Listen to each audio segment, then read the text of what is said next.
सागर एक जगह है मध्य प्रदेश में, वहां पर एक बिहारी जी का मंदिर है। बहुत ध्यान से सुनिएगा। तो वहां बिहारी जी का मंदिर है, तो वहां बिहारी जी की गौशाला भी छोटी सी, तो वहां गैया की सानी भी पुजारी जी करते थे, बिहारी जी की सेवा भी पुजारी जी करते थे। सानी समझते हैं? भूसा आदि उसमें चारा आदि मिला करके गाय के लिए उपयुक्त उसको बनाना, उसको सानी कहते हैं। तो पुजारी जी बेचारे पूजा भी करते, सेवा भी करते, गौशाला में सानी भी करते, सब करते। आज पुजारी जी पता नहीं क्यों श्रमित ज्यादा हो गए, तो गैया की सानी नहीं करी उन्होंने।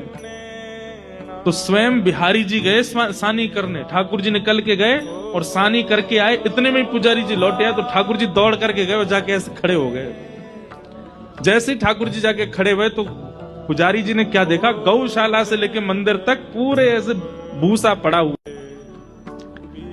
मंदिर में जैसे ठाकुर जी को था, ठाकुर जी के हाथ पर गैया की सानी के सब भूसा लगे हुए थे। पुजारी जी समझ गए, बोले जय जय, आज मैं भूल गया तो आप सानी करके आए गैया की।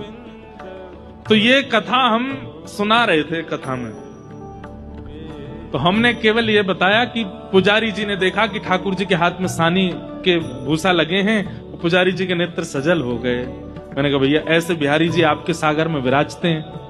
अब इतना कहकर के कथा विश्राम हो गई। हम जैसे जाने लगे, एक बालक दौड़ा दौड़ा आया, बोले महाराज जी आपने क्या कर दिया? मैंने क्यों?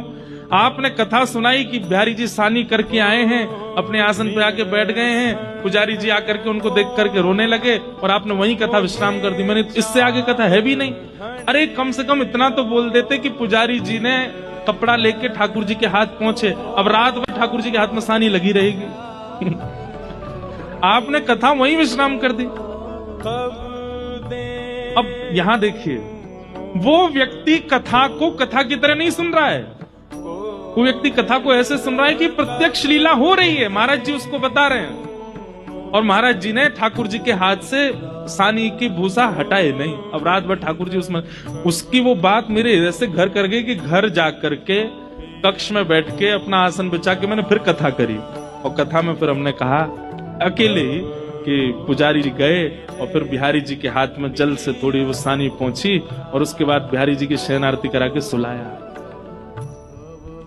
इसे क्या कहते हैं? इस भावना को कहते हैं चैतन्य। क्या कहते हैं?